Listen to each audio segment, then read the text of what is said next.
Hello everyone, आज के इस वीडियो लेक्चर में हम बात करने जा रहे हैं physical properties of carboxylic acid, यानी जो कार्बोक्सिलिक अम्ल हैं उनके भौतिक गुणधर्म के बारे में हम यहाँ पर बात करेंगे।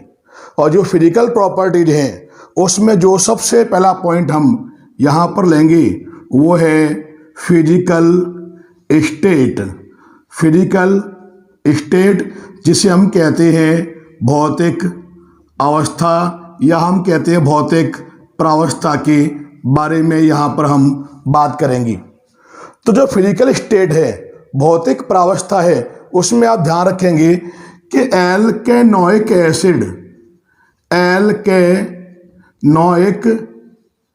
एसिड अप टू C10 यानी कार्बन 10 तक के जो एल्केनोइक एसिड होंगे, ये होंगे क्या?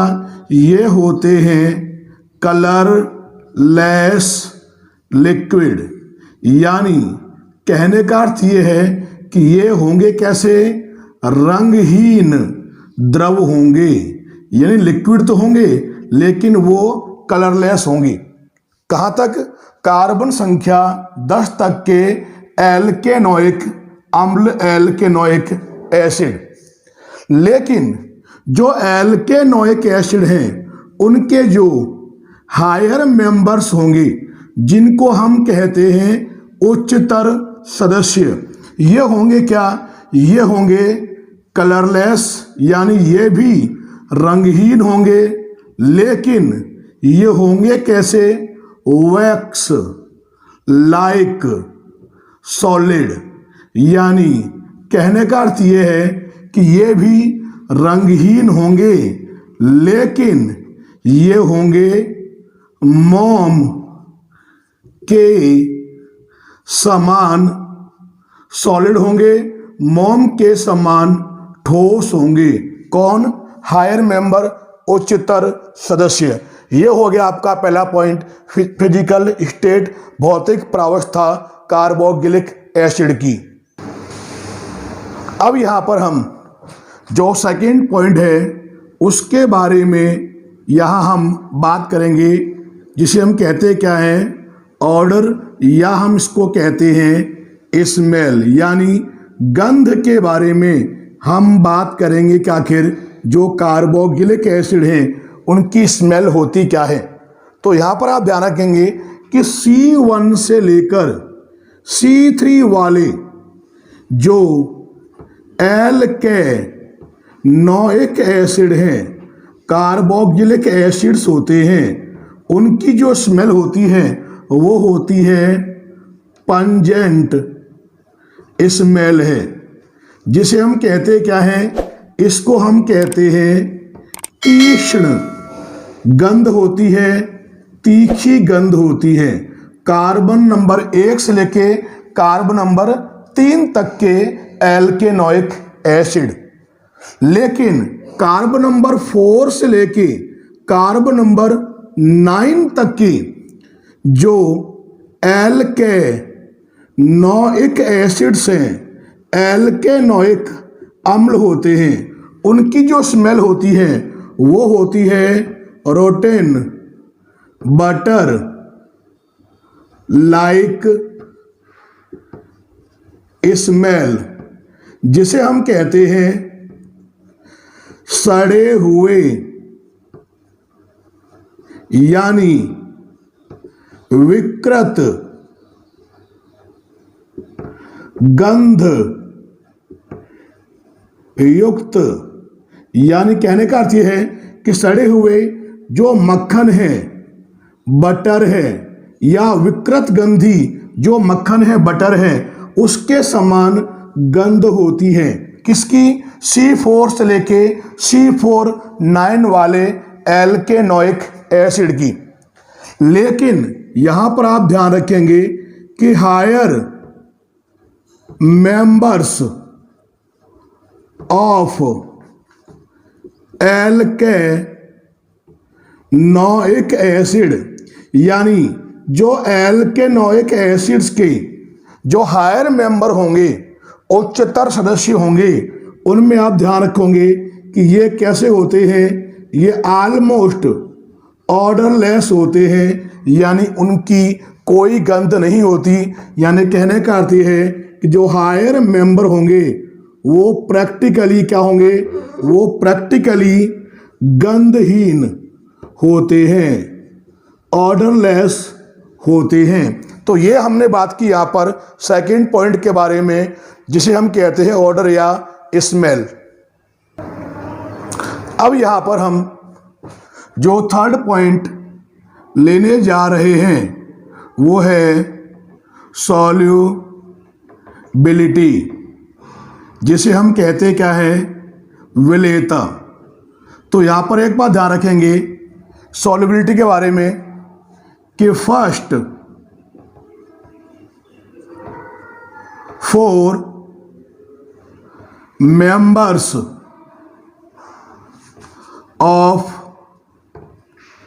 aliphatic carboxylic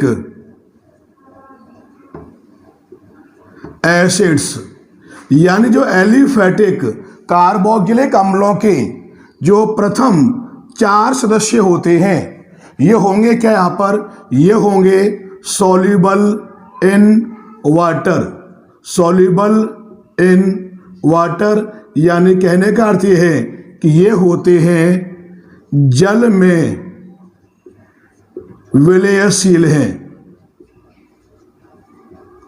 कौन, एलिफेटिक कार्बोक्सिलिक एसिड के प्रथम 4 सदस्य। लेकिन पेंटेनोइक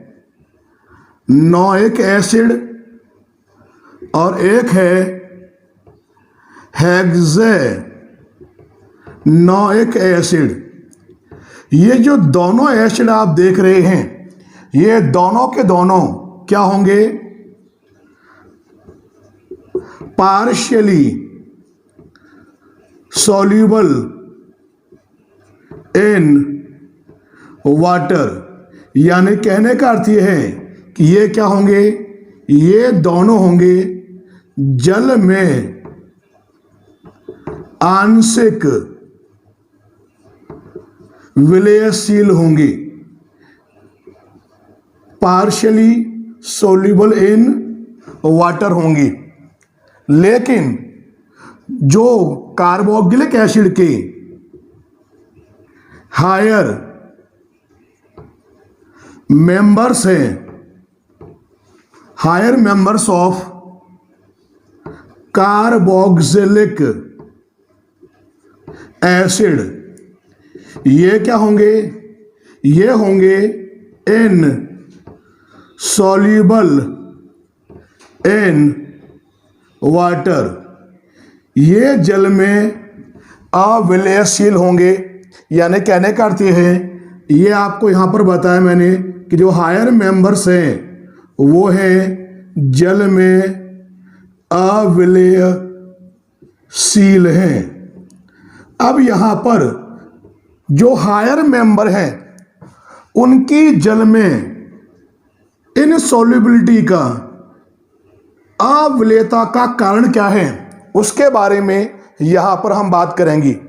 तो यहाँ पर एक बात ध्यान रखेंगे कि जैसे जैसे कार्बोक्सिलिक एसिड में मॉलिक्यूलर वेट बढ़ेगा, आणविक द्रव्यमान बढ़ेगा, उसका जो हाइड्रोकार्बन पार्ट होगा, हाइड्रोकार्बन भाग होगा, वो भी क्या होगा, बढ़ेगा। अगर हाइड्रोकार्बन भाग बढ़ेगा तो उसमें जो प्रेजेंट होता है कार्बोक्सिलिक ग्रुप, कौन सा होता है, ये होता है COOH ग्रुप, जो आप देख रहे हैं। इस ग्रुप को हम कहते हैं कार्बोक्सिलिक ग्रुप।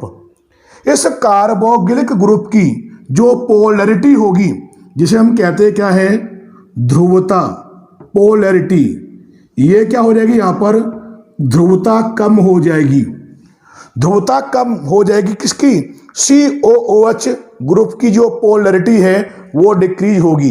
कब डिक्रीज होगी, जब आप देखेंगे कि जो मॉलिक्यूलर वेट होगा किसका, कार्बोक्सिलिक एसिड का, अगर ये क्या हो यहाँ पर इंक्रीज हो, अगर ये इंक्रीज होगा तो पोलैरिटी क्या होगी, डिक्रीज होगी। अगर यहाँ पे इस ग्रुप की जो पोलैरिटी है ये डिक्रीज होगी तो यहाँ पर आप ध्यान रखेंगे कि जो विलेयता होगी, सॉल्युबिलिटी होगी, वो भी क्या होगी, यहाँ पर डिक्रीज होगी। और दूसरी बात ध्यान रखेंगे कि जितने भी आपके ऑर्गेनिक सॉल्वेंट होते हैं, यानी कहने का अर्थ यह है कि जो आपके कार्बनिक विलायक हैं और जो कार्बनिक विलायक हैं इनको हम कहते हैं ऑर्गेनिक सॉल्वेंट। और जो ये ऑर्गेनिक सॉल्वेंट ये कौन कौन है, तो यहां ध्यान रखेंगे आप, जैसे मान लिया आपने ले लिया बेंजीन, आपने ले लिया यहां पर इथेनॉल, आपने लिया CCl4 इत्यादि, या आप लेंगे यहां पर क्या, ईथर। जितने मैंने यहां पर ये नाम लिखे हैं ये सभी के सभी क्या है, ऑर्गेनिक सॉल्वेंट है, कार्बनिक विलायक हैं। तो जो कार्बोक्सिलिक एसिड हैं वो सभी के सभी क्या हैं, जो ऑर्गेनिक सॉल्वेंट होते हैं इन सभी में क्या होते हैं, विलयशील हैं। यानी कहने का अर्थ यह है कि जो कार्बोक्सिलिक एसिड होंगे वो ऑर्गेनिक सॉल्वेंट में क्या होंगे, सोल्यूबल होंगे, विलयशील होंगे। और यहाँ पर सबसे इंपॉर्टेंट बात जो आप ध्यान रखेंगे वो ये है कि कार्बोक्सिलिक एसिड, मैंने बताया कि first 4 members of aliphatic carboxylic acid ये वाटर में सोल्यूबल हैं, जल में विलयशील हैं। और जल में सोल्यूबल क्यों हैं, वाटर में सोल्यूबल क्यों हैं, वो कारण यह है कि जो कार्बोक्सिलिक एसिड हैं वो जल के अणुओं के साथ, वाटर मॉलिक्यूल के साथ क्या करते हैं, H बॉन्ड का फॉर्मेशन करते हैं। यहां पर जो अभी आपको मैंने बताया कि जो कार्बोक्सिलिक एसिड हैं उनकी जल में विलेयता, सॉल्युबिलिटी का रीजन क्या है, क्योंकि जो कार्बोक्सिलिक एसिड होते हैं वो वाटर मॉलिक्यूल यानी जल के अणुओं के साथ क्या करते हैं, अंतराण्विक H बंध, इंटर मोलिकुलर हाइड्रोजन बंध का निर्माण कर लेते हैं। और इस H बंध के निर्माण के कारण से ही जो कार्बोक्सिलिक एसिड हैं वो वाटर में क्या है, सॉल्युबल हैं। अब यहाँ पर हम बात करेंगे कि जो कार्बोक्सिलिक एसिड हैं वो जल के अणु के साथ किस प्रकार से H बंध बनाते हैं, हाइड्रोजन बंध बनाते हैं। तो देखिए मैंने यहाँ पर सबसे पहले ये लिखा, यहाँ पे R, ये हो गया C डबल बॉन्ड O, और यहाँ लगा दिया मैंने OH। यहाँ पर जो आप देख रहे हैं ये क्या है, यह एक कार्बोक्सिलिक एसिड है RCOOH।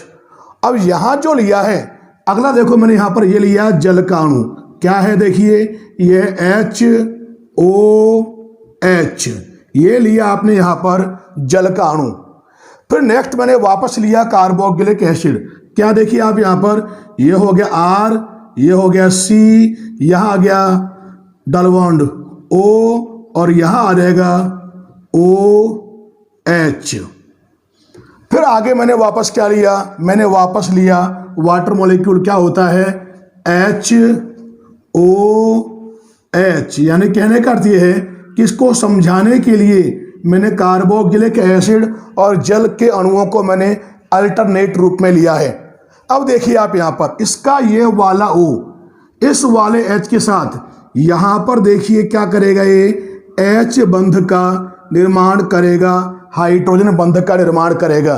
कैसे, क्योंकि यहाँ पर आप देख रहे हैं H आ गया 2 इलेक्ट्रोनेगेटिव ऑक्सीजन एटम के बीच में।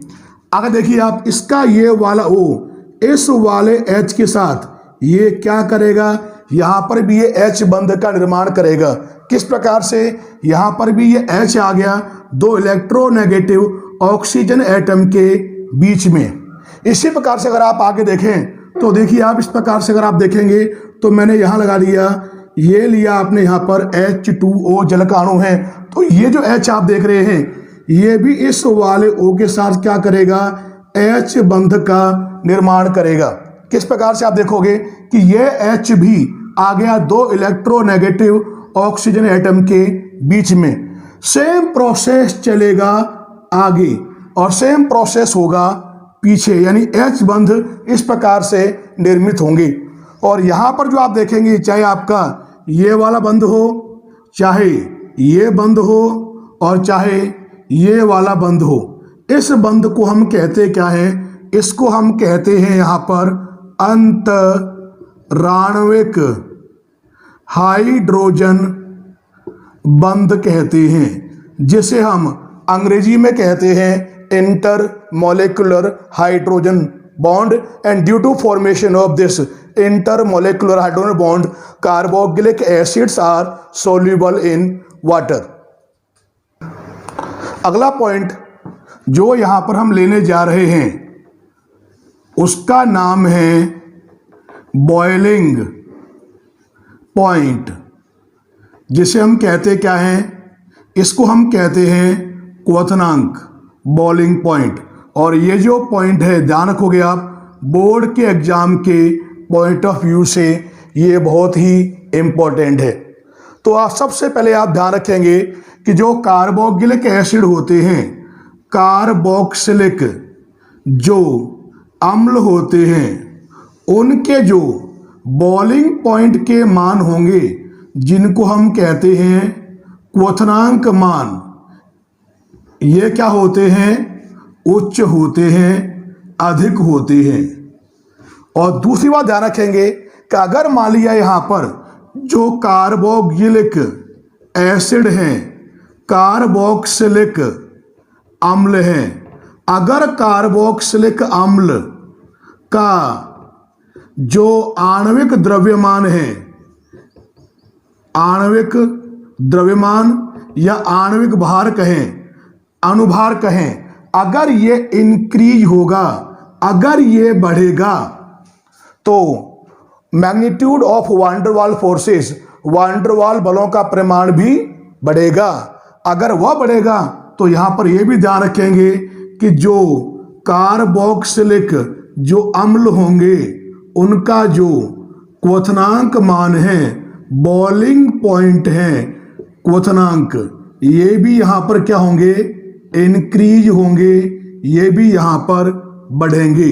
यानी कहने का अर्थ यह है कि कार्बोक्सिलिक अम्ल का जो अणुभार है वो समानुपाती होगा किसके? कार्बोक्सिलिक अम्ल के क्वथनांक के। तो मेन जो कंसेप्ट ध्यान रखेंगे यहाँ पर कि कार्बोक्सिलिक जो एसिड है, कार्बोक्सिलिक अम्ल है का अणुभार, ये यहाँ पर क्या होगा? समानुपाती होगा किसके? ये समानुपाती होगा कार्बोक्सिलिक अम्ल के क्वथनांक मान के। यानी कहने का अर्थ यह है कि अगर कार्बोक्सिलिक अम्ल का जो मॉलिक्यूलर वेट है, आणविक भार है या अणुभार है, अगर ये इंक्रीज होगा तो कार्बोक्सिलिक अम्ल के जो बॉइलिंग पॉइंट के जो मान होंगे, क्वथनांक मान होंगे, वो भी क्या होंगे? इंक्रीज होंगे, वो भी बढ़ेंगे। और एक बात जो सबसे इंपॉर्टेंट ध्यान रखेंगे वो ये है कि यहाँ पर जो बात आपको रखनी है याद, कि जो कार्बोक्सिलिक एसिड है, कार्बोक्सिलिक अम्ल हैं, इनके जो क्वथनांक होते हैं, ये हाइड्रोकार्बन, जिसे हम कहते हैं हाइड्रोकार्बन के रूप में हम बात कर रहे हैं एल्केन के बारे में। एल्केन, ईथर, एल्कोहल, इन तीनों की तुलना में जो कार्बोक्सिलिक एसिड हैं, इनके जो क्वथनांक मान होते हैं वो क्या होते हैं? ज़्यादा होते हैं। यानी the boiling point of carboxylic acids are higher, किसके कंपेयर में? एल्केन, ईथर और एल्कोहल के कंपेयर में। जिसकी कंफर्म करने के लिए हम एक अभी एग्जाम्पल लेंगे। यहाँ पर हम कार्बोक्सिलिक एसिड, एल्कोहल, ईथर और एल्केन के जो बॉइलिंग पॉइंट हैं, के क्वथनांक है, उनके क्रम के बारे में बात करेंगे। तो यहाँ पर हम बात कर रहे हैं ऑर्डर ऑफ बॉइलिंग पॉइंट के बारे में, क्वथनांक के क्रम के बारे में। तो यहाँ पर आप ध्यान रखेंगे कि सबसे ज़्यादा जो क्वथनांक होगा वो तो होगा कार्बोक्सिलिक एसिड का, कार्बोक्सिलिक अम्ल का सबसे ज़्यादा। इसकी तुलना में थोड़ा कम जो होगा वो होगा किसका, एल्कोहल का।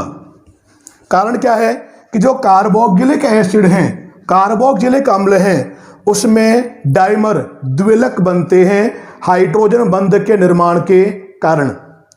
एल्कोहल में भी H बंध बनते हैं, हाइड्रोजन बंध बनते हैं, लेकिन डाइमर द्विलक का निर्माण नहीं होता। एल्कोहल की तुलना में थोड़े कम जो बॉइलिंग पॉइंट होंगे वो होंगे एल्केन्स के, और एल्केन के लगभग बराबर या हम कहें समतुल्य जो होंगे वो किसके होंगे, ईथर के होंगे। ये रहेगा ऑर्डर ऑफ बॉइलिंग पॉइंट। अब मैंने कहा था आपको हम एक एग्जाम्पल लेंगे, और ये जो मैंने यहाँ पे लिखा है ये सीक्वेंस कब फॉलो होगा, जब ये सभी के सभी लगभग समतुल्य आणविक द्रव्यमान वाले हों। यानी इनका जो आणविक द्रव्यमान है वो कैसा हो, लगभग समान हो। अब देखिए आप यहाँ पर मैंने काम किया, सबसे पहले यहाँ पर एग्जाम्पल अगर हम ले रहे हैं तो जो कार्बोक्सिलिक एसिड है उसके रूप में मैंने यहाँ पर ले लिया CH3COOH, और जो ये CH3COOH है आपको ध्यान है इसका नाम होता है एसिटिक एसिड, एसिटिक अम्ल। अगला देखो मैंने यहाँ पर लिया कंपाउंड CH3CH2CH2 और ये लिया मैंने यहाँ पर OH, और जो यहाँ पर आपने लिया है इसका नाम यहाँ पर है प्रोपेन 1-ऑल, यहाँ बोलते हैं इसको 1-प्रोपेनॉल, या हम सिंपली इसको प्रोपेनॉल भी कह सकते हैं। अगला देखो मैंने यहाँ पर ये ले लिया CH3CH2CH2CH3, और जो मैंने यहाँ पर ये लिया है मैंने N-ब्यूटेन, नॉर्मल ब्यूटेन। ये यहाँ पर मैंने 3 कंपाउंड मैंने यहाँ पर लिए हैं। तो अगर आप इनका जो मॉलिक्यूलर वेट देखें, इनका जो आणविक द्रव्यमान देखें, तो आप देखेंगे कि जो ये एसिटिक एसिड है, एसिटिक अम्ल है, इसका जो मॉलिक्यूलर वेट है, आणविक द्रव्यमान है, वो कितना है, इसका 60 है, इसका अनुभार 60 है। प्रोपेन 1-ऑल का अगर आप निकालोगे तो इसका जो मॉलिक्यूलर वेट होगा, इसका भी आणविक द्रव्यमान देखोगे तो ये भी 60 है। और जो आपने यहाँ पर N-ब्यूटेन लिया है, इसका जो अनुभार है, मॉलिक्यूलर वेट है, ये भी क्या है, यहाँ पर 60 है। यानी आप देख रहे हैं जो मैंने यहाँ पर ये तीनों कंपाउंड लिए हैं, फर्स्ट आपने लिया था एसिटिक एसिड, सेकंड कंपाउंड लिया है आपने प्रोपेन 1-ऑल, और थर्ड आपने यहाँ लिया है N-ब्यूटेन। तीनों के तीनों का ही जो अनुभार है, मॉलिक्यूलर वेट है, वो क्या है, समान है।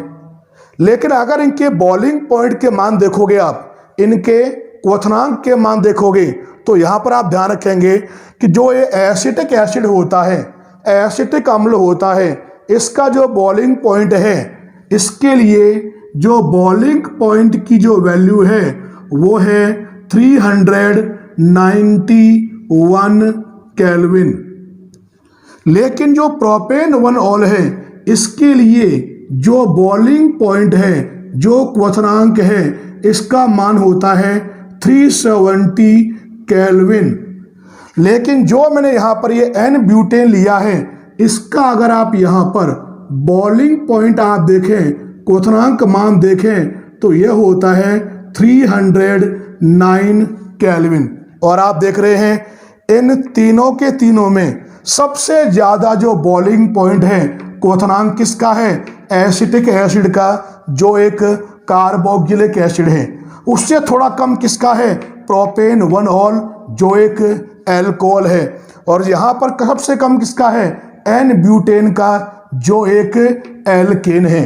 तो ध्यान रखेंगे आप कि जो मैंने यहाँ पर कंपाउंड लिखे हैं, अगर ये सभी के सभी कंपाउंड समतुल्य आणविक द्रव्यमान वाले होंगे तो उस कंडीशन में सबसे ज़्यादा जो बॉइलिंग पॉइंट होगा वो कार्बोक्जिलिक एसिड यानी एल्केनोइक एसिड का होगा। कार्बोक्जिलिक अम्ल के जो अणु होते हैं उनके मध्य H बंध का निर्माण होता है। उसी प्रकार से जो अल्कोहल के जो अणु होते हैं उनके मध्य भी H बंध का निर्माण होता है, हाइड्रोजन बंध निर्मित होता है। लेकिन यहाँ पर आप ध्यान रखेंगे कि कार्बोक्जिलिक अम्ल के अणुओं के मध्य जो H बंध होगा वो अधिक स्ट्रांग होगा, अधिक प्रबल होगा अल्कोहल के अणुओं की तुलना में। कारण क्या है? कारण यह है कि जो कार्बोक्जिलिक अम्ल होते हैं उनमें होता है COOH समूह, और जो आप यहाँ पर देख रहे हैं जो ये OH समूह होता है, इस OH समूह के पास में प्रेजेंट होता है कार्बोनिल समूह। और जो ये कार्बोनिल समूह है उसकी उपस्थिति के कारण से होता क्या है कि जो कार्बोक्जिलिक अम्ल हैं उनका जो OH बंध होगा वो अधिक ध्रुवीय हो जाएगा अल्कोहल के OH बंध की तुलना में। यानी कहने का अर्थ यह है कि कार्बोक्जिलिक एसिड की जो अणु होंगे उनका OH बंध मोर पोलर होगा विद कंपैरिजन टू अल्कोहल। उससे होगा क्या कि जो कार्बोक्जिलिक अम्ल के जो अणु हैं उनमें कार्बोनिल समूह का जो ऑक्सीजन है उस पर आ जाएगा नेगेटिव चार्ज यानी ऋणावेश। उससे वो करेगा क्या कि जो अम्ल का जो दूसरा अणु है उसके धनावेशित हाइड्रोजन के साथ H बंध का निर्माण कर लेता है, जिससे होगा क्या, इसी के लिए हम कहते हैं कि जो कार्बोक्जिलिक एसिड होते हैं वो ठोस अवस्था हो, चाहे द्रव अवस्था हो, चाहे वाष्प प्रावस्था हो, उसमें कार्बोक्जिलिक जो एसिड होते हैं उसके अणु क्या हो जाते हैं? संगुणित हो जाते हैं और वे द्विलक यानी डाइमर का निर्माण करते हैं। अब यहाँ पर द्विलक या डाइमर बनता कैसे है? तो यहाँ पर हम क्या करेंगे कि जो एसिटिक अम्ल के दो अणु हैं वो आपस में हम करेंगे संगुणित, और एसिटिक अम्ल का जो डाइमर है, द्विलक है, उसका हम स्ट्रक्चर यहाँ पर बनाएंगे। अब देखिए आप यहाँ पर कि जो एसिटिक अम्ल है उसका डाइमर या द्विलक किस प्रकार से बनता है। तो यहाँ देखिए मैंने लिखा CH3, यहाँ लिखोगे इस प्रकार से CH3, और ये लगा दिया आपने यहाँ पर C डबल बॉन्ड O, और यहाँ हो गया OH। जो आप यहाँ देख रहे हैं यहाँ तो मैंने लिया है एसिटिक एसिड का एक अणु।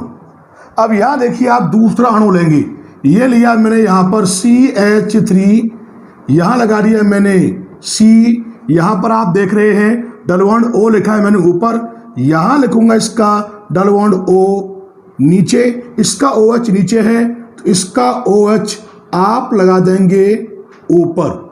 तो इस प्रकार से आप देख रहे हैं मैंने यहाँ पर एसिटिक अम्ल के दो अणु ले लिए हैं। अब जो ये दोनों अणु हैं उनके मध्य निर्माण होगा हाइड्रोजन बंध का। देखिए इसका ये वाला O इस वाले H के साथ H बंध बनाएगा, यहाँ ये H इस वाले दूसरे वाले O के साथ H बंध का निर्माण करेगा। तो जो आपका ये बंध है जो आप देख रहे हैं और ये बंध है, ये क्या है यहाँ पर, इसको हम कहते हैं हाइड्रोजन बंध कहते हैं।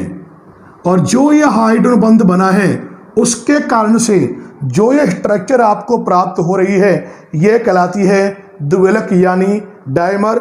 और यह हो जाएगा यहाँ पर क्या, इसको हम कहते हैं एसिटिक एसिड, एसिटिक अम्ल के द्विलक यानी डाइमर की संरचना हो जाएगी। तो ये कहलाएगी structure of dimer of acetic acid.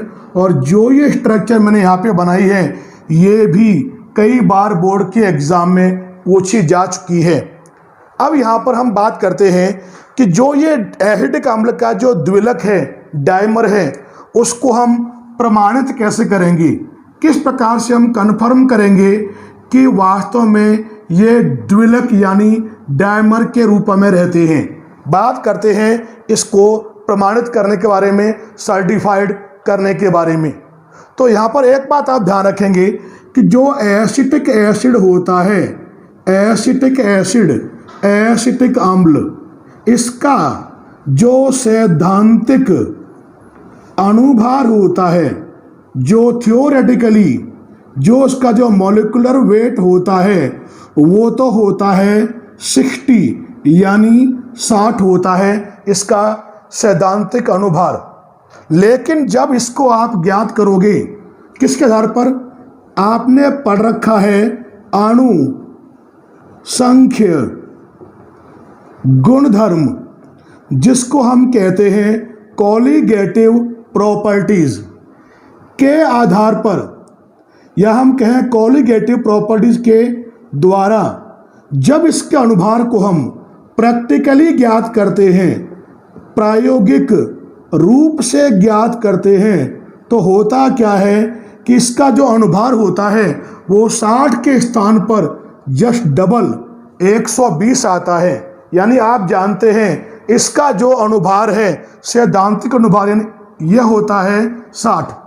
लेकिन जब कॉलिगेटिव प्रॉपर्टीज के बेसिस पर प्रैक्टिकली इसका जो आप ज्ञात करोगे अणुभार, तो ये जस्ट डबल 120 आता है। और इसका जस्ट डबल आना ये इंडिकेट करता है कि वास्तव में जो एसिटिक एसिड होता है वे द्विलक यानी डाइमर का निर्माण करता है, डाइमर फॉर्म में प्रेजेंट होता है। क्योंकि जब इसके अणुभार को आप प्रैक्टिकली ज्ञात करोगे तो वो एक अणु का न आकर 2 अणुओं का आएगा ड्यू टू फॉर्मेशन ऑफ, या हम कहेंगे ड्यू टू डाइमर। इसीलिए हम कहते हैं कि जब एसिटिक अम्ल का जो अणुभार है उसको हम प्रैक्टिकली ज्ञात करते हैं तो सैद्धांतिक रूप की तुलना में प्रैक्टिकल रूप से जस्ट डबल यानी 60 के स्थान पर 120 आता है।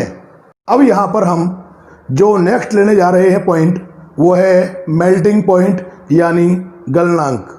और जो मेल्टिंग पॉइंट गलनांक है उसमें एक बात ध्यान रखेंगे कि कार्बन नंबर 10 तक के जो एलिफेटिक कार्बोक्सिलिक एसिड हैं उनके मेल्टिंग पॉइंट में, गलनांक में नियमित परिवर्तन होता है। बढ़ते हैं फिर कम होते हैं, बढ़ते हैं फिर कम, बढ़ते हैं फिर कम।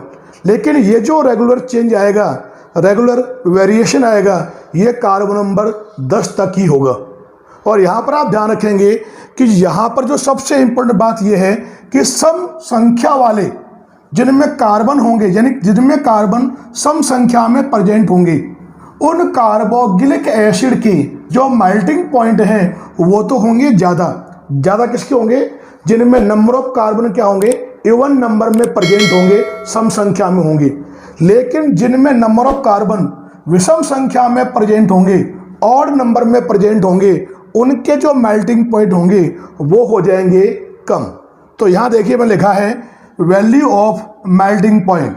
तो जो इवन नंबर वाले होंगे उनके तो होंगे ज़्यादा मेल्टिंग पॉइंट, लेकिन जो ऑड नंबर वाले जो कार्बन वाले जो होंगे एसिड, उनके मेल्टिंग पॉइंट क्या होंगे, कम होंगे। फिर यहाँ पर हम बात कर रहे हैं कि एक्स किरण विवर्तन से पता लगा, से ज्ञात हुआ कि जो विषम संख्या वाले जो कार्बन वाले जो एसिड हैं उनमें होता क्या है, उनमें जो मैथिल ग्रुप हैं, किनारे वाला जो मैथिल ग्रुप है जो आप देख रहे हैं ये वाला ग्रुप मैथिल, और कार्बोक्सिल ग्रुप जो आप देख रहे हैं ये दोनों के दोनों ही क्या हैं, एक ही दिशा में उपस्थित हैं, एक ही ओर उपस्थित हैं। किसमें, विषम संख्या वाले, अगर आप कार्बन देखें 1 2 3 4 5, इसमें 5 कार्बन हैं, तो कैसा हो गया ये विषम संख्या वाला कार्बन वाला ये हो गया acid. Odd number of carbon containing carboxylic acid है, जिसमें मैथिल ग्रुप और कार्बोक्सिलिक ग्रुप दोनों क्या है, एक ही तरफ है, एक ही ओर है। उसे होगा क्या, उसे होगा ये कि ये क्रिस्टल जालक में भली भांति समायोजित नहीं होंगे, क्लोजली फिट नहीं होंगे। उससे होगा क्या कि उनमें जो अंतराण्विक आकर्षण बल होगा, अंतराण्विक आकर्षण बल, inter molecular forces of attraction, ये होगा वीक। अगर ये वीक होगा तो इनके जो मेल्टिंग पॉइंट होंगे वो क्या हो जाएंगे, कम। कम किसके होंगे, विषम संख्या में कार्बन परमाणु वाले कार्बोक्सिलिक एसिड की। लेकिन जिन एसिड में जो कार्बन एटम है वो सम संख्या में हो, यानी इवन नंबर में प्रेजेंट हो, तो उसमें होता क्या है कि मैथिल ग्रुप जो आप देख रहे हैं किनारे वाला और कार्बोक्सिलिक ग्रुप, ये ग्रुप दोनों क्या हैं, विपरीत दिशा में प्रेजेंट हैं। विपरीत दिशा में आप देख रहे हैं कार्बन श्रृंखला में विपरीत दिशा में है। अगर आप कार्बन देखें तो 1 2 3 4 4 कार्बन है, तो यहां देखोगे आप ये क्या है, इवन नंबर ऑफ कार्बन क्या है इसमें प्रेजेंट है। तो यहां देखेंगे आप जब ये दोनों एक दूसरे के विपरीत दिशा में प्रेजेंट हैं, अपोजिट साइड में प्रेजेंट हैं, तो होगा क्या कि ये क्रिस्टल जालक में इनके जो अणु होंगे ये भली भांति समायोजित होंगे, क्लोजली फिट होंगे। उससे होगा क्या कि इनमें जो inter molecular forces of attraction है वो क्या हो जाएगा, स्ट्रॉन्ग। और जब इंटर मोलिकुलर अट्रैक्शन जो है वो फोर्सेज ऑफ अट्रैक्शन क्या होगा, स्ट्रॉन्ग होगा, तो इनके जो मेल्टिंग पॉइंट होंगे, गलनांक होंगे, वो क्या हो जाएंगे, वो हो जाएंगे ज़्यादा हो जाएंगे, अधिक हो जाएंगे। तो यहाँ ध्यान रखेंगे विषम संख्या वालों के कम, सम संख्या वालों के ज़्यादा, और ये रेगुलर ट्रेंड चलता रहेगा कार्बन नंबर 10 तक। फिर आप ध्यान रखेंगे कि 10 से अधिक कार्बन परमाणु वाले जो कार्बोक्सिलिक एसिड होते हैं उनमें इस तरह का जो वेरिएशन है, इस तरह का जो परिवर्तन है वो नहीं पाया जाता। और ये हो गया आपके यहाँ पर melting point of carboxylic acid के बारे में। और जो हमारा जो आज का टॉपिक है physical properties of carboxylic acid, ये हो गया कंप्लीट। धन्यवाद।